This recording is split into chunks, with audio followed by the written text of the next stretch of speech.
Dear students, मैं सियाराम मीणा, सहआचार्य हिंदी, बाबू शोभाराम राजकीय कला महाविद्यालय अलवर, ई व्याख्यान की श्रृंखला में B part first general Hindi के विद्यार्थियों का आज के व्याख्यान के साथ में स्वागत करता हूँ। बच्चों, आज के व्याख्यान के लिए सामान्य हिंदी में जो काव्य संचय पुस्तक है उसमें जो रामधारी सिंह दिनकर जो कवि हैं, राष्ट्र कवि जिनको हम मानते हैं, पिछले व्याख्यान में हम उनका परिचय देख चुके हैं और उनके द्वारा लिखी गई जो कविता है रश्मि रथी, उस पर पिछले व्याख्यान में करीब 4-5 पदों पर हम व्याख्यान दे चुके हैं। उनसे आगे आज के जो पद हैं उन पर मैं अपनी बात रखने जा रहा हूँ, अनुशीलन करेंगे, सुनिएगा। वसुधा का नेता कौन हुआ, भूखंड विजेता कौन हुआ, अतुलित यश क्रेता कौन हुआ, नवधर्म प्रेरणाता कौन हुआ, जिसने कभी आराम किया, विघ्नों में रहकर नाम किया। रश्मि रथी अर्थात किरणों का रथ, किरणों का एक चक्र, समय रूपी पहिया। रामधारी सिंह दिनकर, जैसा कि मैंने आपको परिचय बताया था कि इनको राष्ट्र कवि कहते हैं। ये वीर रस के भावों को अभिव्यक्त करने वाले श्रेष्ठ कवि माने गए हैं। ये ऐसे व्यक्ति की प्रशंसा करते हैं जिसके अंदर ऊर्जा हो, उत्साह हो, जोश हो, उमंग हो, वीरता के भाव जिनमें हो, त्याग और बलिदान की भावना जिनमें हो। और मनुष्य के अंदर जो जोश है वो कम नहीं होना चाहिए। मनुष्य को कभी अपना जोश नहीं खोना चाहिए, जोश के साथ होश भी नहीं खोना चाहिए। तो इन्हीं भाव से उत्प्रोत होकर वो कहना चाह रहे हैं कि वसुधा का नेता कौन हुआ। वसुधा मानी पृथ्वी, अर्थात इस पृथ्वी पर अधिकार करने वाला कौन है या एक छत्र किसका राज है, ये तय कौन करेगा। भूखंड विजेता कौन हुआ और इस संपूर्ण भूखंड पर विजय प्राप्त करने वाला कौन होगा या कौन माना गया है। अतुलित यश क्रेता कौन हुआ और वह व्यक्तित्व का धनी कौन होगा जिसने अतुलित अर्थात जिसको हम माप नहीं सकते, तोल नहीं सकते, ऐसे यश के धनी, यश को खरीदने वाले कौन व्यक्ति हैं। नवधर्म प्रेरणता कौन हुआ और नवधर्म का संचार करने वाले उसका प्रेरणता कौन है या उसका जनक कौन है, किसे माना जाए। तो साहित्यकार इस पर अपनी टिप्पणी करते हुए, अपनी बात रखते हुए कहते हैं रामधारी सिंह दिनकर कि इसके विषय में मैं कहना चाहूँगा कि जिसने कभी ने आराम किया, विघ्नों में रहकर नाम किया। कि इसका उत्तर मैं इन 2 लाइनों में देते हुए कहना चाहूँगा कि मुझे लगता है कि संपूर्ण पृथ्वी का स्वामी वही है, संपूर्ण पृथ्वी का अधिकारी, उपभोग करने का अधिकारी वही है या उसका नेता वही है, वही उसका नायक है कि जिसने कभी जिंदगी में आराम नहीं किया और पूरी जिंदगी भर वो अनेक प्रकार की विघ्न बाधाओं को, कष्टों को सहन करके भी अपना नाम करता रहा, अपना नामोत्सव करता रहा। वही सच्चे मायने में, सही मायने में इस पृथ्वी का अधिकारी है, उपभोग करने का अधिकारी है, इस पर राज करने का अधिकारी है, इसका नेता कहलाने का अधिकारी है। जब विघ्न सामने आते हैं, सोते से हम जगाते हैं, मन को मरोड़ते हैं पल पल, तन को मझोड़ते हैं पल पल, सतपथ की ओर लगाकर ही जाते हैं हमें जगा कर ही।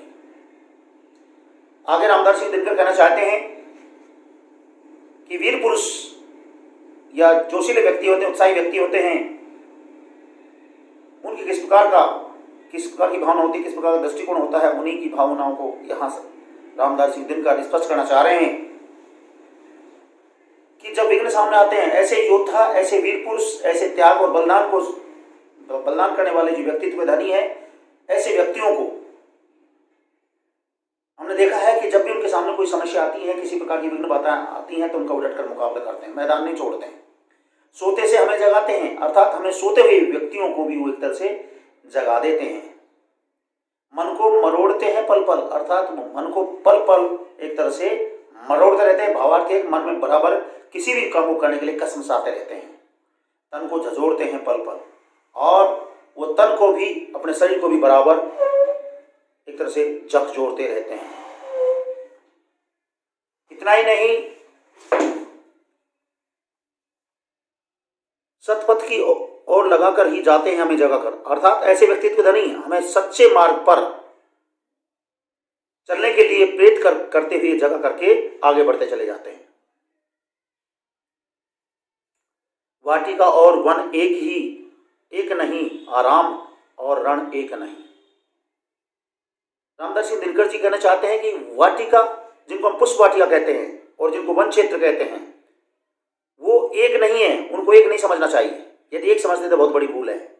आराम और रण एक नहीं। आराम करना और रणक्षेत्र के मैदान में जाना, ये दोनों एक जैसी चीज नहीं है, एक जैसी प्रवृत्ति नहीं है। वर्षा अंधड़ आतप अखंड, पौरुष के हैं साधन प्रचंड।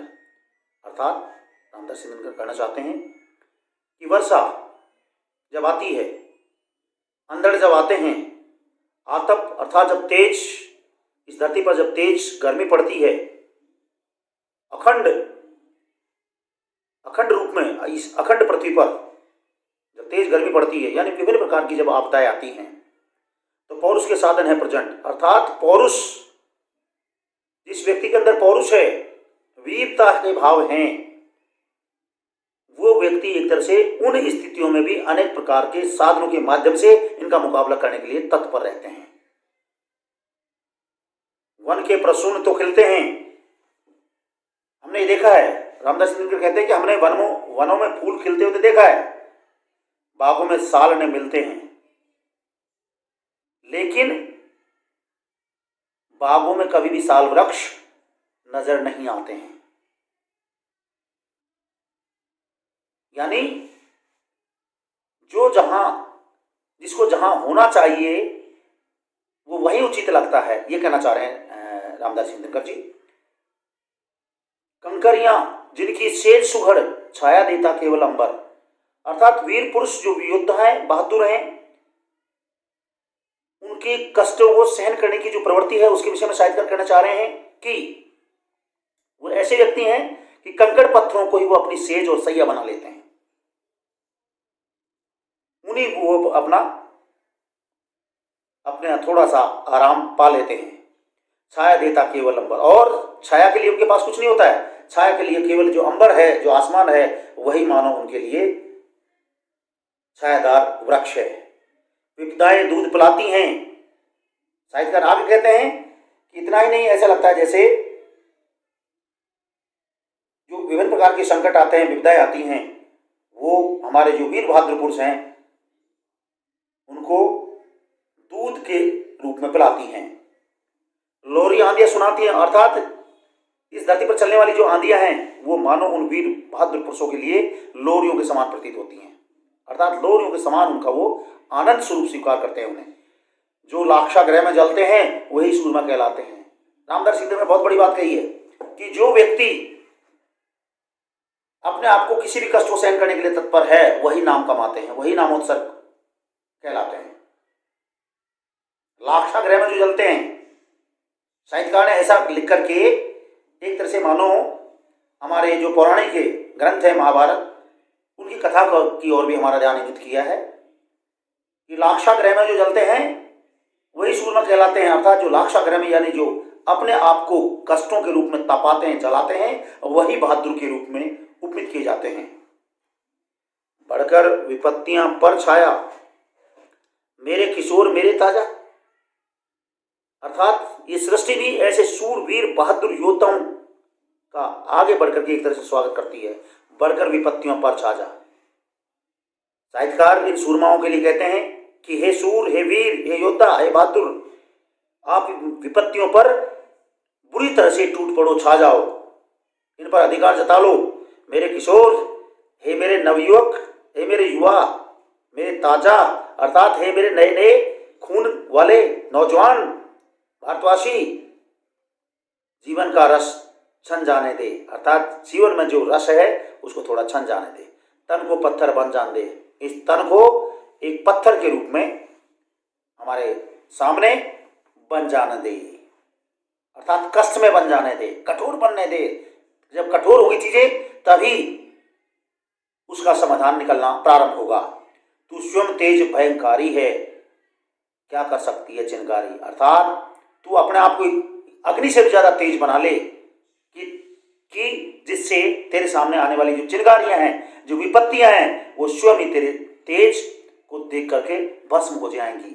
इस तरह से साहित्यकार ने संपूर्ण भारतवासियों विशेष करके युवा पीढ़ी को, युवाओं को, किशोरों को, नवयुवकों को एक तरह से अपनी जो ऊर्जा है उसका देश के हित में, राष्ट्र के हित में, मातृभूमि के हित में सकारात्मक रूप से उपयोग करने की सलाह दी है। साथ ही उनमें जोश, उमंग, उत्साह बढ़ने का पूरा प्रयास किया है। ये कविता हमारे लिए बहुत ही प्रेरणास्पद है, प्रेरणादायी है।